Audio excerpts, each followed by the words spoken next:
Looking for evidence, the FBI receives orders to raid an election office. We'll tell you what they're looking for. And a South Florida councilman is under fire today after using the N-word twice during a public meeting.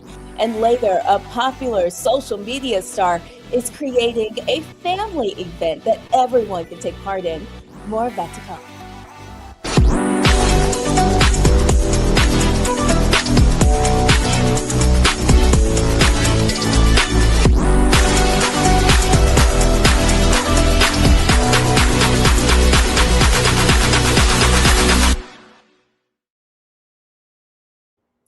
Well, good afternoon. It's Thursday, January 29th. Thank you for joining us for the breakdown with Brittany Noble. Here are your news headlines. The FBI raided an election office in Georgia's Fulton County outside Atlanta on Wednesday. This comes as President Trump claims that his 2020 election defeat was the result of widespread voting fraud. The warrant sought a number of records related to the 2020 elections. Agencies, computers, and ballots that they believe were held at the Fulton County Election Hub and Operations Center in Union City as part of an investigation into possible election interference. This is the latest string of actions by Trump's administration to use the DOJ against his perceived enemies and to intervene in cases where he believes he was treated unfairly. Democrat Joe Biden won Georgia and defeated Trump, who was seeking re-election back in 2020. In Oregon, a judge has dismissed a DOJ lawsuit seeking to seize private voters' information. The ACLU argues that the DOJ actions undermine the freedom to vote and voter privacy. The ruling is a clear victory for Oregon voters. Mark Kindle, the president of the League of Women Voters of Oregon, says the court's decision affirms the state's strong privacy protections and sends an important message safeguarding voters' private data, and it's essential to maintaining trust in our democratic system. The league is proud to stand with Oregons in defending these rights. In Florida, a Miami area councilman apologizes after using the N-word twice during a meeting. Councilman Anders Urban says that he was quoting someone to describe where he thinks the country is heading. At the end of last week's planning and zoning meeting, he wanted to bring up an issue of Border Patrol agents stopping people in the community. In his statement, he used the N-word 2 times after receiving backlash. He apologized. Despite acknowledging his mistake, his expression of regret has come with mixed reviews. All slurs should be globally buried. I acknowledge and understand that the word I use, no matter the context, is beyond offensive and even traumatizing. None of this excuses my choice to use the word, I am sorry. Thank you for your apology. I just wanted to go on record that I found your words to be incredibly offensive and vile. But I am very appreciative to find that this is your tone tonight and that you are taking responsibility. Well, a new study published by JAMA Network Open shows that discrimination shortens lives in Black communities. Nearly half of the mortality gap between Black and white adults can be traced to a cumulative toll of a lifetime of stress and heightened inflammation. In the study, it shows chronic stress takes a biological toll that shortens lives. Well, rapper Nicki Minaj has made her stance clear about where she stands politically. She revealed that she is Trump's #1 fan at an event touting President Trump's government-supported investment accounts for babies. I am probably the president's #1 fan. And that's not going to change. Hate or what people have to say, it does not affect me at all. It actually motivates me to support him more. We're not going to let them get away with bullying him and, the smear campaigns. It's not going to work.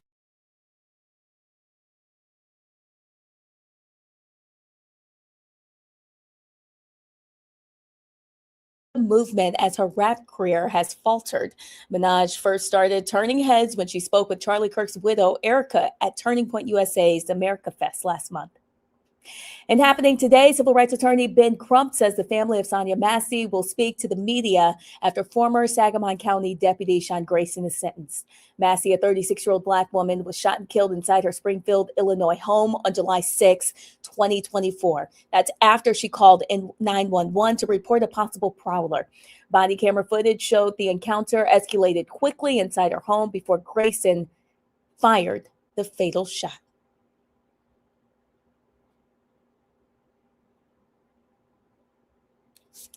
Now we want to take you to an interview with our legal analyst, Candace Kelly.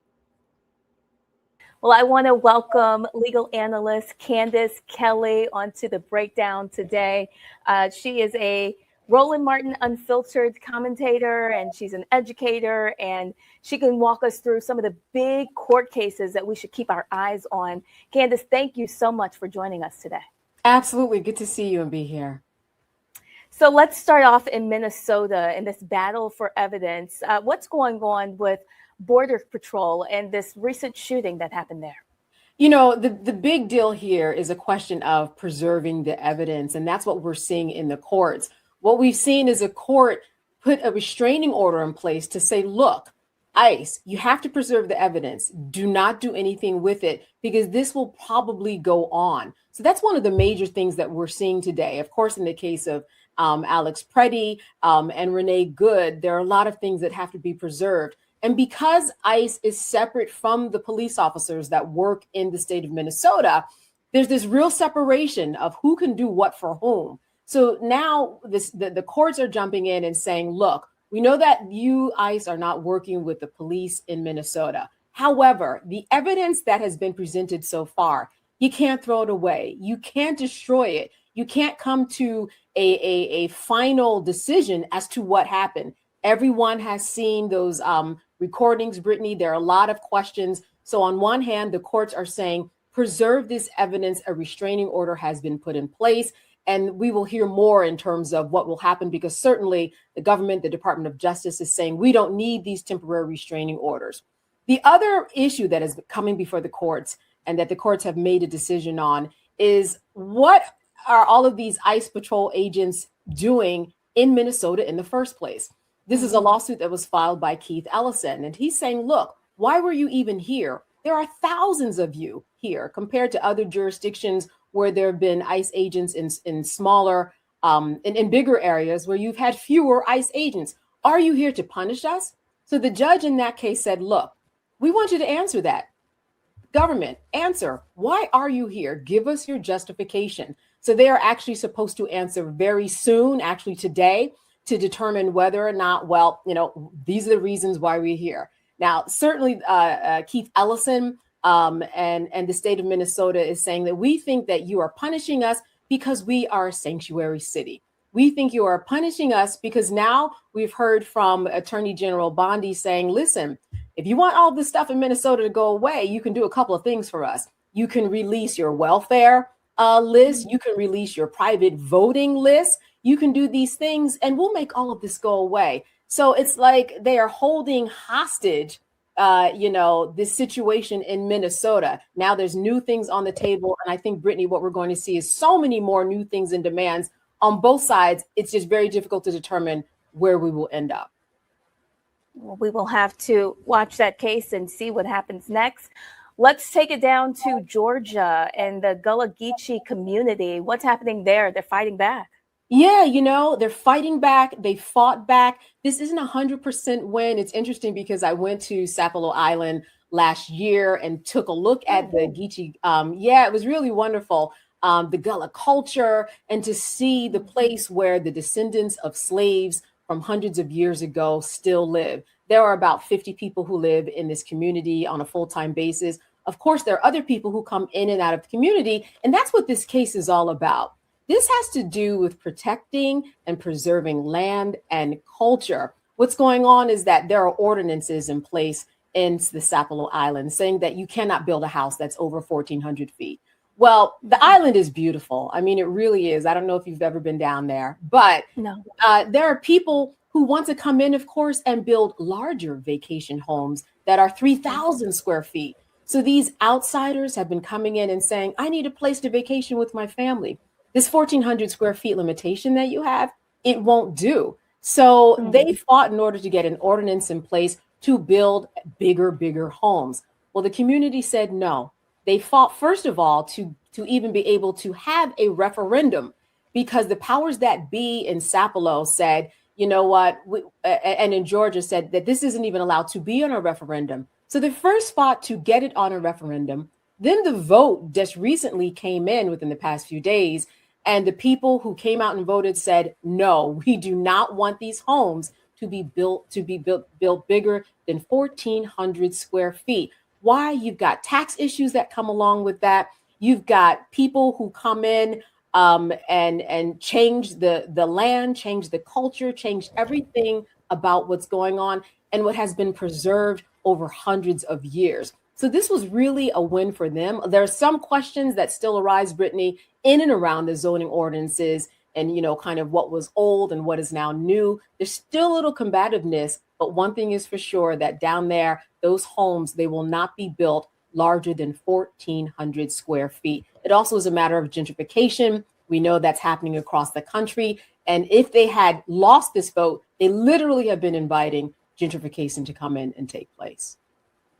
And tell us, what note should other neighbors take from this community in Georgia? You know, I think the note is this, that they are a prideful community, that even though they are small in numbers, they are big in heart, big in their power, and big in kind of hitting the ground running and galvanizing people to come out. Because there were about 20% of the voting base did come out to the special election, which is a very big deal.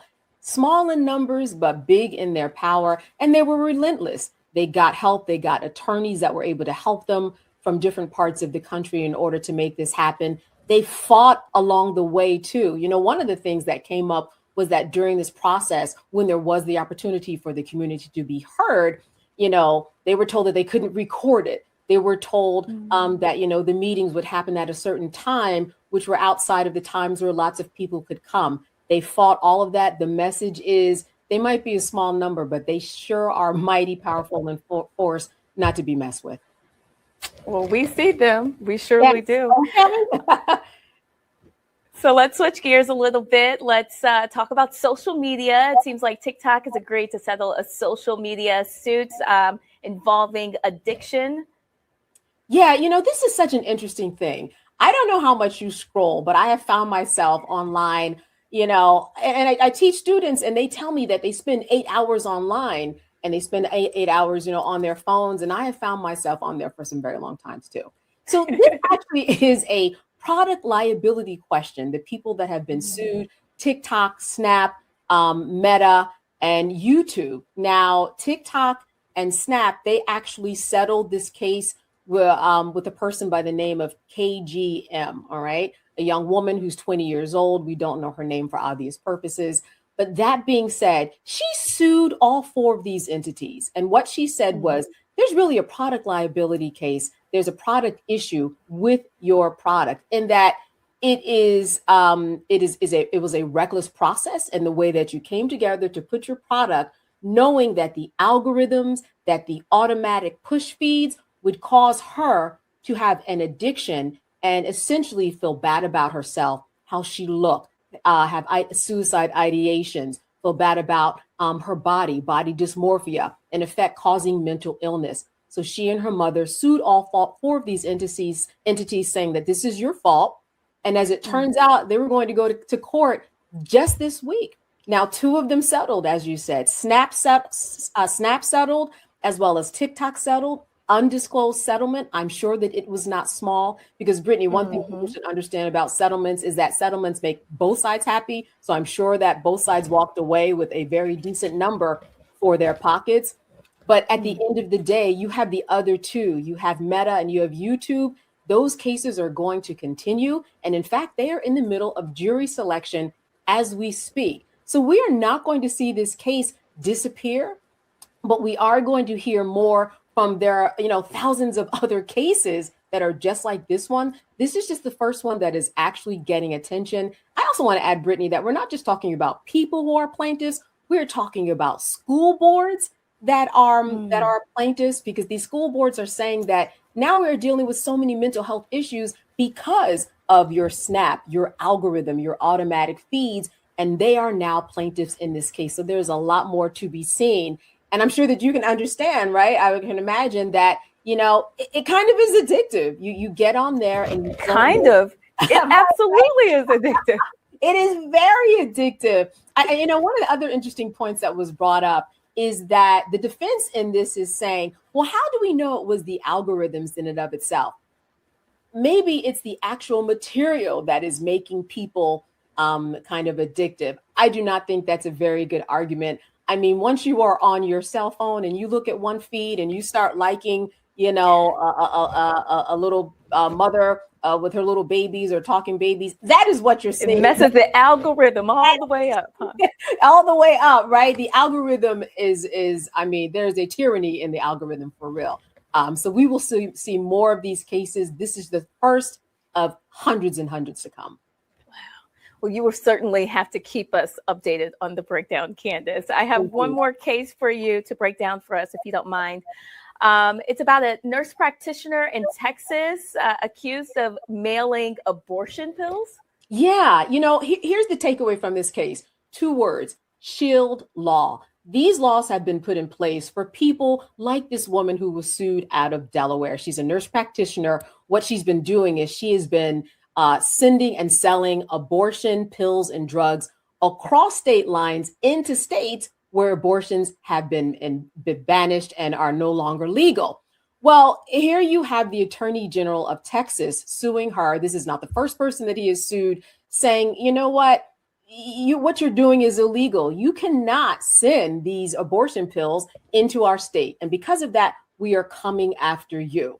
Now, shield laws are what have been put in place since the overturning of Roe v. Wade for people just like this woman in Delaware, just like this nurse practitioner. And what these laws say essentially is that you do not have to answer the subpoenas. You do not have to answer the lawsuits. You are shielded from any of the lawsuits that come from outside states. You are fine. In fact, Brittany, this happened before. Last year, there was a woman in New York. She didn't even show up to her case, and there was a default judgment against her. Ultimately, it was ruled that these shield laws did, in fact, protect her. And even though she was sending abortion pills across state lines into arenas where it was not allowed, she was shielded from it. So I think that that's what we're going to hear from this case. There's already a precedent case on record from this exact same attorney general, but I do not think he is going to quit. He is going to keep on going. But the shield laws have been in place for a couple of years now, and they seem to be doing their job. Well, Candace Kelly, thank you so much for breaking it all down for us on The Breakdown. We appreciate you, and we hope that we will see you on the show again soon. All right. Thanks for having me. And now we'll go to a quick break. We'll be right back on The Breakdown.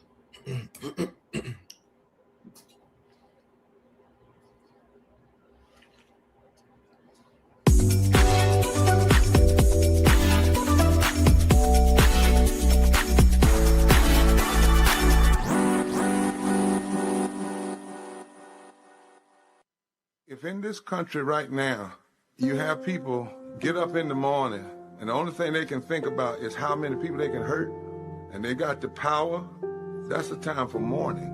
For better or worse, what makes America special, it's that legal system that's supposed to protect minorities from the tyranny of the majority. We are at a point of a moral emergency. We must raise a voice of outrage. We must raise a voice of compassion. And we must raise a voice of unity. We are not in a crisis of party versus party. We are in a crisis of civilization, a human rights crisis, and a crisis of democracy itself. And guess what? You've been chosen to make sure that those that would destroy, those that would hate, don't have the final say, and they don't ultimately win. Hey y'all, welcome to The Other Side of Change, only on the Black Star Network and hosted by myself, Bria Baker, and my good sis, Jamira Burley. We are just two millennial women tackling everything at the intersection of politics, gender, and pop culture. And we don't just settle for commentary. This is about solution-driven dialogue to get us to the world as it could be and not just as it is. Watch us on the Black Star Network, so tune in to The Other Side of Change.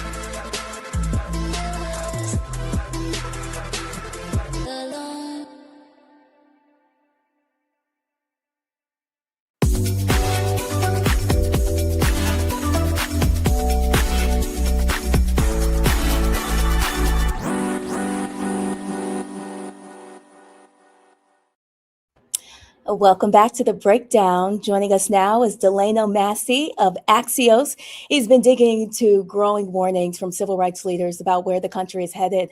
His reporting looks at what they call a convergence of threats to democracy, the economy, and civil rights, and how those pressures are showing up in everyday communities, from local policy fights to debates over how Black history is taught and preserved. Delano, thank you for joining us on The Breakdown. Thank you. I appreciate you having me on here. Absolutely. So I want you to tell us a little bit more about your career and what led you up to this point to report about race and culture in America. My career has been, it's taken many different turns, Brittany. I started out as a reporter. I'm an editor. I think maybe a couple of years ago when Harris entered the campaign, I started to write again. To provide a different voice at Axios, and have continued writing actually after that because I realized that it was something that was definitely necessary. So where things are now, I know that going into last year with the changing in the administration, it was important to make sure that we're capturing what's happening in history. And there was a lot of concern before this administration had started about what the potential rollback would be and what the attack on DEI and so-called wokeism, what that was going to actually look like. And so I spent a lot of time this year just making sure that we're documenting it and we're capturing what's happening in history.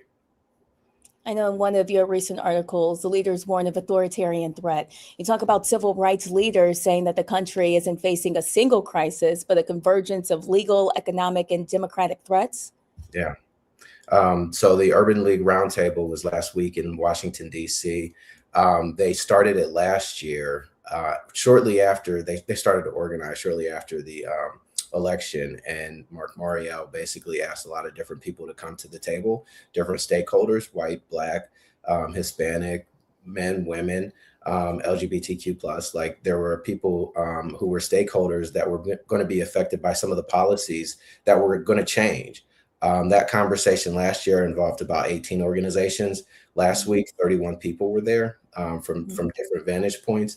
And I think it was probably more of a call to action to figure out what to do in this moment because of these threats, unemployment being one of the ways that that the changes in policy have greatly affected Black people, but especially Black women.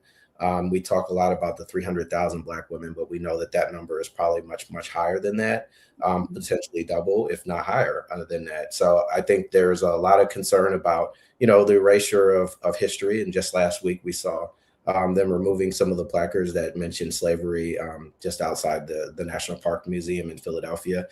So there's been a lot of concern about, the whitewashing of our history. You know that many of the most significant responses are actually happening at the state and local level. Yeah. I mean, we've seen it. What usually happens is there's a decision that is made in the federal government, and then it is rolled out, and other states end up implementing it. In this particular case, like with Philadelphia, that order is because of the Park Service, and much like the Smithsonian in Washington, D.C., where there were conversations about going through the history to make sure that it isn't showing a negative portrayal of history, that it is actually celebrating America. And as we enter the 250th anniversary or the celebration of this country's birth, one of the things that I think that a lot of historians, and especially people who have been trying to fight to preserve this history, is they're very much concerned about that continued erasure of our history. Let's go into that a little bit more about the erasure of Black history and progress. You highlighted changes to historic data, research funding, even public recognition. Yeah, there's a lot. I mean, if we looked at the money, it's about $3.4 billion in the grants, and a lot of that went to HBCUs. Different databases that have been eliminated, especially as it pertains to Black health, sickle cell, and the infant mortality. So we don't have information that we could actually go to now. Like if you don't have some of these databases, it's very hard to actually take corrective measures. And so what you're referencing is the Blackout Report, which was an attempt by Onyx Impact to try to quantify all of the things that happened over the past year. That there were 591 book bans and different authors, but most of them were people who were writing about the Black story, Toni Morrison. And so I think that, collectively, I was just talking to a source yesterday about the Department of Education and not being able to tell how many Black students there are or how many Hispanic students there are. Like, this is important data because it can show you where the disparities are. But if you don't actually have any data to show, how many students you have or what their situation is, then it's very difficult for anybody to come up with some policies that are going to be beneficial or helpful to try to close some of the gaps that we know that exist in this country. I could keep talking to you about so many of the reports that you've done, but I want to take you back to something that you reported on last year. I see that polling shows that nearly 2/3 of Americans believe the country is headed in the wrong direction. But you also found that many Americans actually fear a civil conflict. Yeah, I think a lot of the concern that people have is just the divide. What was very clear, and depending on, I guess, how you look at it, or whether you believe that there is a divide or it's just a disconnection, a lot of that reporting is about people's belief in not feeling safe in this country, where there were hate crimes that had increased. We've seen more political attacks. What it does show us is that people they're in a different place than they were maybe 2 or 3 years ago, but especially if we looked at the last 5 years from what we would call the 2020, the unrest that existed then, right? The social unrest and what we would call a reckoning. But the recoil and what has happened and how the pendulum has actually shifted back the other way. I think that there are a lot of concerns about the ICE raids and whether it's Minneapolis or Chicago. Like, we have seen this country change, and people are very alarmed, and they're not feeling as safe as they used to. Well, Delano, we appreciate your reporting and all that you're doing to bring this information to us, especially here on The Breakdown. Thanks again for joining us. Thank you. I appreciate you. Anytime. Well, after the break, did you miss Roland Martin Unfiltered last night? No worries. We'll break it down after the break here on the Black Star Network.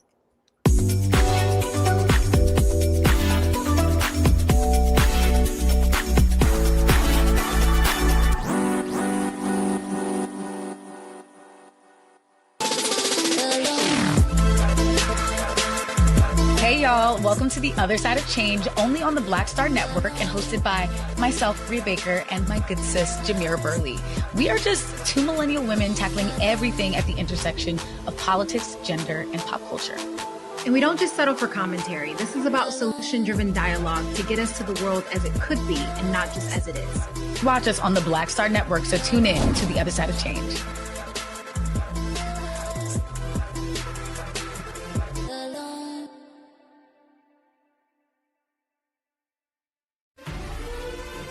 Violent white supremacy is, quote, the most persistent and lethal threat in the homeland. The greatest terrorist threat to the homeland is the homegrown violence stream, including hate crime committed on behalf of some kind of white supremacist ideology. They are coming after everything in Black America. MAGA and Donald Trump are specifically targeting Black America. They are going after the money. Attack Black Lives Matter. Attack critical race theory, attack woke, DEI. MAGA wants to defund Black America. This is a perfect example of their desire to completely degrade and de-emphasize Black people.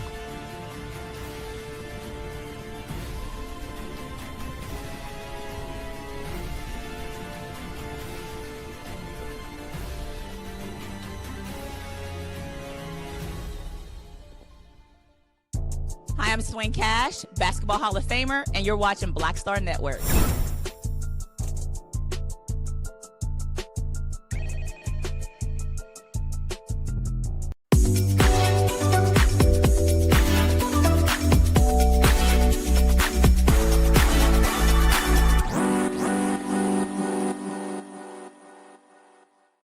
in case you missed Roland Martin Unfiltered last night, Roland highlighted the genius way that Democratic Congresswoman Alexandria Cortez addressed the big pharmaceutical companies' drug price tactics. I just love really smart folk who know how to, as the late Joe Madison would say, you got to put it where the ghost can get it. One of those folks is Congresswoman Alexandria Ocasio-Cortez. So in a recent health subcommittee, this hearing took place, the hearing subcommittee on energy and commerce, Alexandria Ocasio-Cortez really just laid out in front of these insurance executives where she just tore apart the CEO of CVS, how she just broke David Joyner down when it came to their captive strategy of steering patients within their system, their ecosystem, where they control everything. This was brilliant questioning. Watch. Thank you so much, Mr. Chairman, and apologies if we have to move quickly here due to the time. Thank you to all of our witnesses for coming here today. Mr. Joyner, you are the CEO of CVS Health, correct? Correct. And I actually don't know how many Americans know this, but CVS Health owns Aetna, the health insurance company, correct? Correct. And CVS, which owns Aetna, also owns Oak Street Health Medical Clinics, correct? Yes, it does. And in addition to that, they own, of course, CVS Pharmacies, and CVS Health also owns CVS Caremark, the pharmacy benefit manager, which helps negotiate some of these rebates and prescription prices, correct? That's correct. And CVS Caremark processes nearly 30% of all prescriptions in a given year.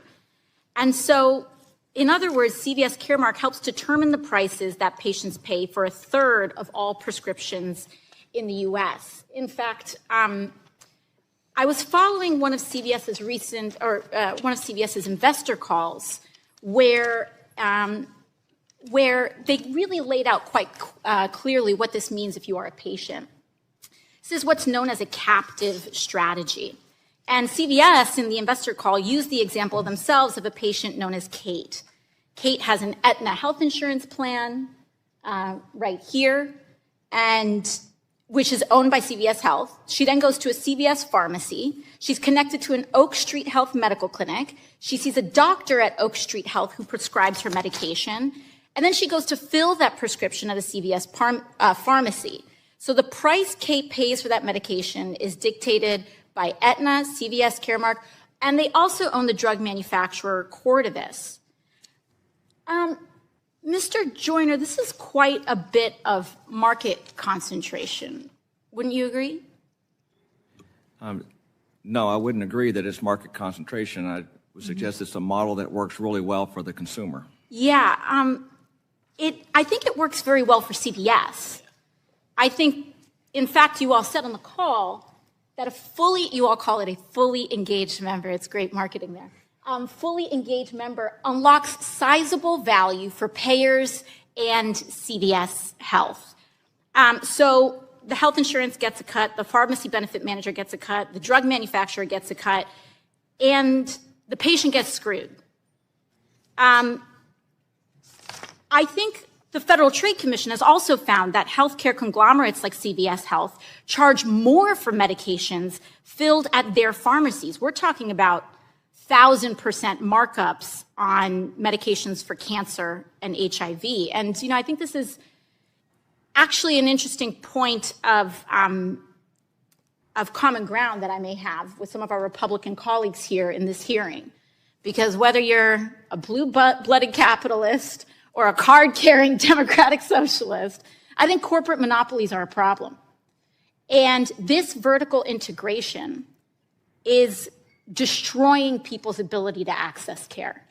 I don't think we're seeing this across the board. And if they can self-deal, I saw something that was interesting from the opening statement of Mr. Hemsley from United Health talking about how much United spends, 85% on care, Mr. Hemsley?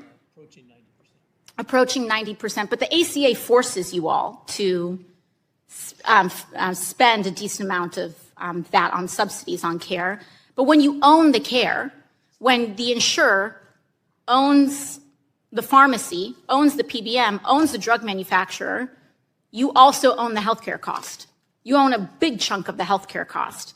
And so, 100 years ago, we had this type of market concentration in our banks.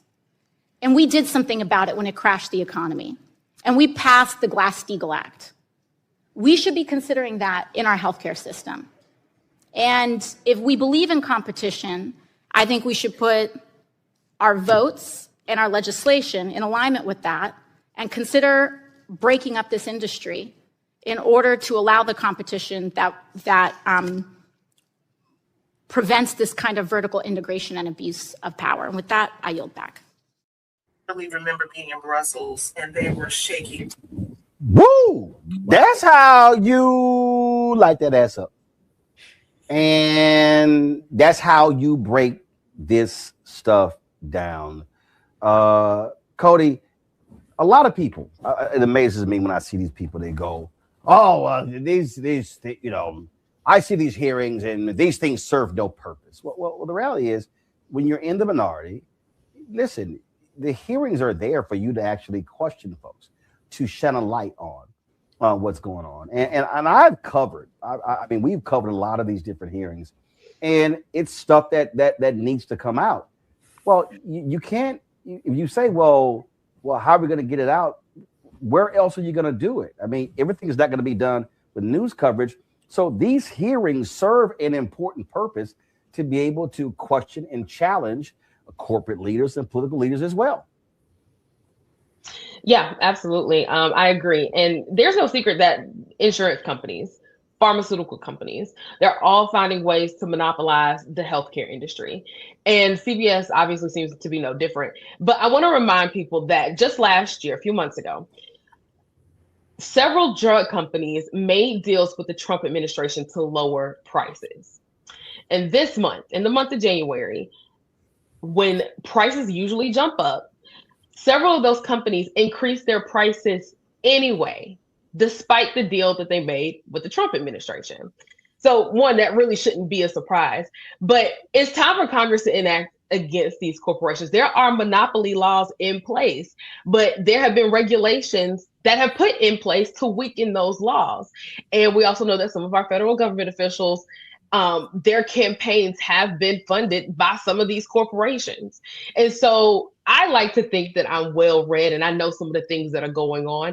And my question sometimes when I see some of these things that are happening that are not fair to the American people, such as capitalist greed or corporation greed that we know that has skyrocketed over the last few years, especially since the 2020 pandemic, what can be done at this point? And maybe Roland, you can answer that question for me, because I'm just like, we have these public hearings, like you mentioned. What's next? How are these people going to be held accountable so that they're not essentially scamming the American people?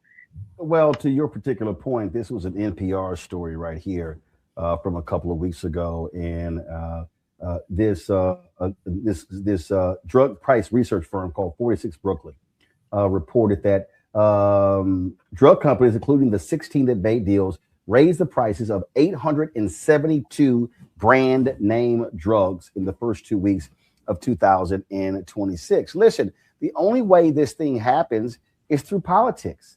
A lot of people, this is where, Terry Ann, we're always on this show trying to explain to people, you have to connect the dots. Well, I cannot stand, and I'm really trying not to curse. So, I've been doing well. I'm trying not to cuss. But it drives me up the damn wall when people go, oh, man, politics has no impact on my life. I'm like, what the hell are you talking about? It has an impact on your life. The reality is whoever sits in the White House, also Congress, can have an impact on drug prices. Right. The problem that we have is, and this is just a reality, you've got more Democrats than Republicans who want to do something about pharmaceutical prices, but you also got some Democrats who are bought and paid for by the pharmaceutical industry. Lobbying is fierce, And that's what you have going on. But people have to recognize Congress, federal level, state houses, politicians have a role to play on drug prices, on all sorts of things. This is why we can't sit elections out, not one. Well, we have so much more coming up for you on The Breakdown, so stay with us here on the Black Star Network.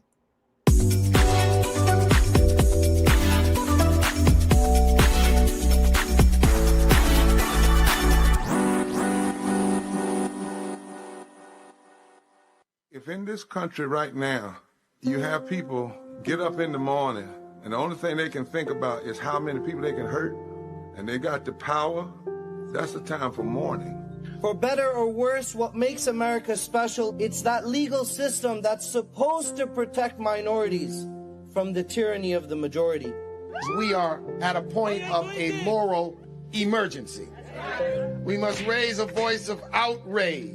We must raise a voice of compassion. And we must raise a voice of unity. We are not in a crisis of party versus party. We are in a crisis of civilization, a human rights crisis, and a crisis of democracy itself. And guess what? You've been chosen to make sure that those that would destroy, those that would hate, don't have the final say, and they don't ultimately win. I'm Risa Colbert, and you're watching the Black Star Network.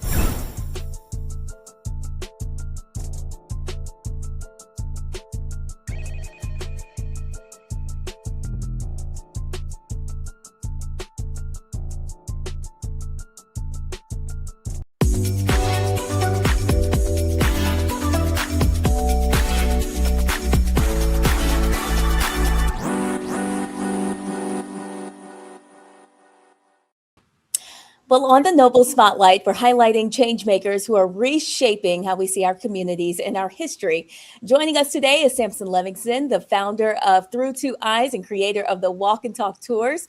Through storytelling and place-based history, Samson is helping people connect more deeply to the neighborhoods that they live in and the stories that often go undertold. Samson, thank you so much for joining us. Thank you. I'm so excited to be here. I know it's like the premiere week of the Breakdown with Brittany Noble, so I feel so honored to be a part of the opening week festivities.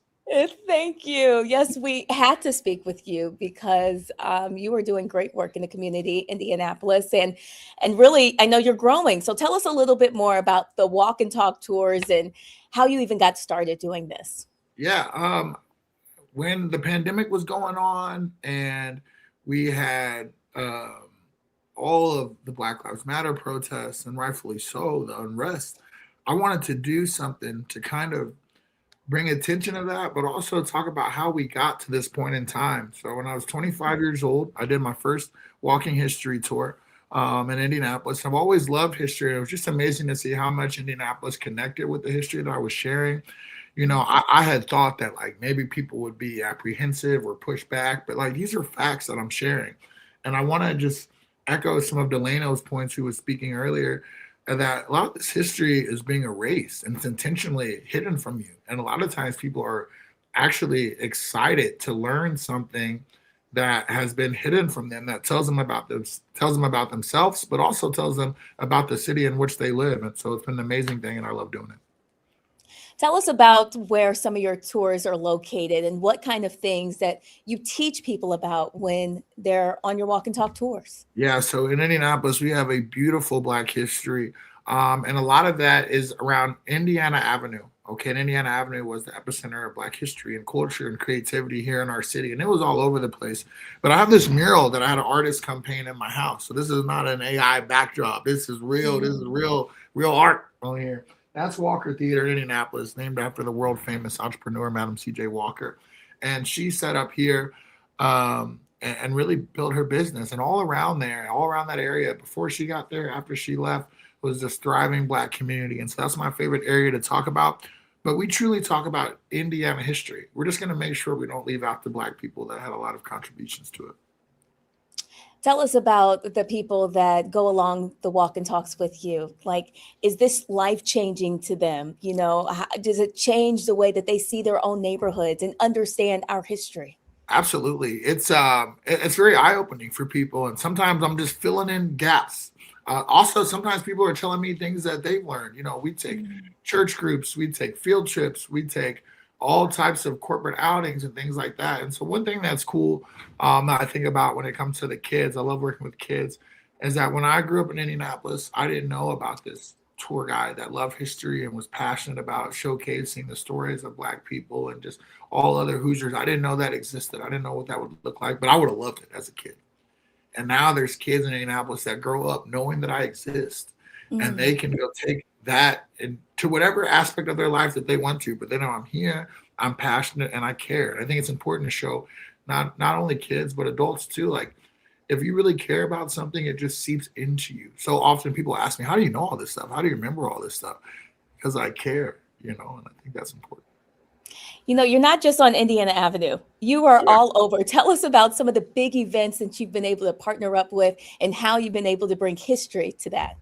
Yeah, well, Indianapolis is a world-class city, and we showcase the top-notch events in the world. And so whether we're hosting the NBA All-Star Game, we're hosting the U.S. Olympic swim trials, even we're hosting the Final Four coming up in a few months, we're going to do some tours that are themed around that. I've gone down to Evansville in the southwest part of our state and shared some history. I'm going to go down to French Lick next week. Actually, I'll be in French Lick talking about beautiful Black history and what you may consider rural Indiana. Because we've really been everywhere. So New York City was a great place. I did tours just connecting Indiana Avenue to Harlem. And Madam C.J. Walker was out there, and Babyface is performing at the Apollo, and the Jackson 5. And so I love making connections. And like in my head, Indianapolis and Black Indianapolis in particular is the center of the universe, and everything is connected to it. And so without everything that I do, whether it's talking about the Tuskegee Airmen, or talking about Harlem, or talking about where the Super Bowl is going to be played, I'm going to find a way to bring some Black people from Indianapolis into that story. Tell us, you know, Samson, why is it just so important for people to know and understand their history? I think it's so inspiring, you know, no matter where you are, what you look like, understanding your history is the most important thing that you can do, while also having the utmost respect for every culture's history, every city's history. Everybody's history is worthy of respect and acknowledgement, you know? And the part of history that gets overlooked the most to me is that era between slavery and civil rights. They don't want to really tell you what happens in between there. But the resiliency that is showed by Black people, by white people, our Asian community, all during that time with the internment camps, and even with workers' rights, all the stuff that they don't want to talk about, like the unions and all these things that made us who we are. I think it's important to know and understand, because a lot of this history, as it always does, is repeating itself. And the more that you know about what happened during some of these, you know, after the word I'm trying to use is like tumultuous times, I guess. If you know what happened before, you can kind of see what they're trying to do and understand how to combat that. That's good, Samson. How can we connect with you online, and tell us what's next for you? I really don't know. I want to maybe get up to Chicago a lot more. That's close, but I love Indiana with my whole heart. You know, I really respect, before I plug myself, I really respect, you know, Roland Martin and his commitment to using his voice and making sure that we are well aware of what's going on. Roland Martin's a voice I've listened to for a long time. My father, Dion Livingston, is tapped into Black media and has been his whole life. And so for me, that's really important. But I'd love for people to follow me at Walk and Talk Indy on Instagram, on TikTok. We're constantly sharing things that aren't just pertaining to Indiana, but pertaining to the whole world that we live in. And I think Indiana's a big part of that. But Walk and Talk Indy, Instagram, TikTok, Walk and Talk Indy, spell it out. Walk and Talk Indy, Walk and Talk Indy. Samson Livingston, thank you for telling us more about Walk and Talk Indy and for all that you are doing in the community. We appreciate you. On all your success, Brittany. You look fantastic. Thank you, Samson. Right. All right, we have much more coming up after the break. Stay with us. You are watching The Breakdown.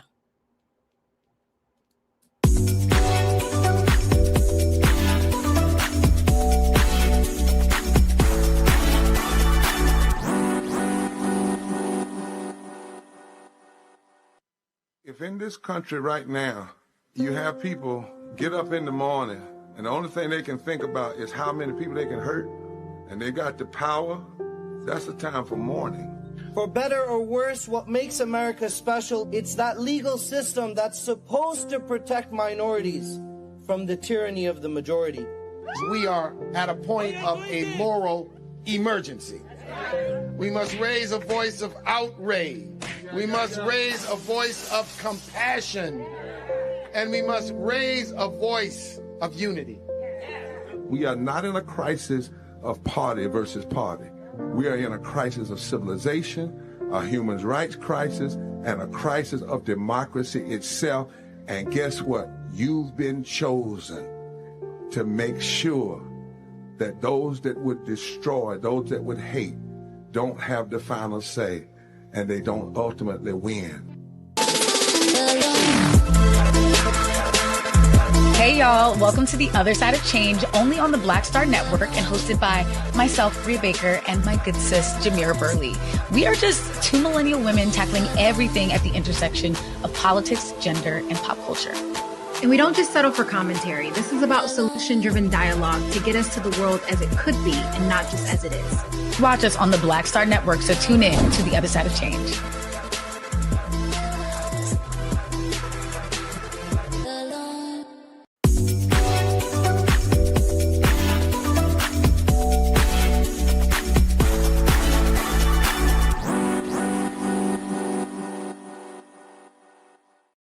For the culture today, we're talking food, family, and the stories passed down through the kitchen. Made with Love is more than a cookbook. It's a celebration of heritage, connection, and the joy of gathering around food. Joining us today is Couture Janine Antogeorgi, the author of Made with Love, to share the heart behind the recipes and the memories that inspired them. Couture, thank you so much for joining us. Thank you so much for having me, Brittany. I'm so excited to be here. Oh, we're excited to have you. Just tell us a little bit more about your background and your family. Well, I am born and raised in Detroit, Michigan. I went to the Alcorn State University where I graduated. Go Braves. Became a second lieutenant in the Army. Did 12 years in the military. And now I am pursuing my master's degree right now for interior design. I have 4 children, married for 10 years. So.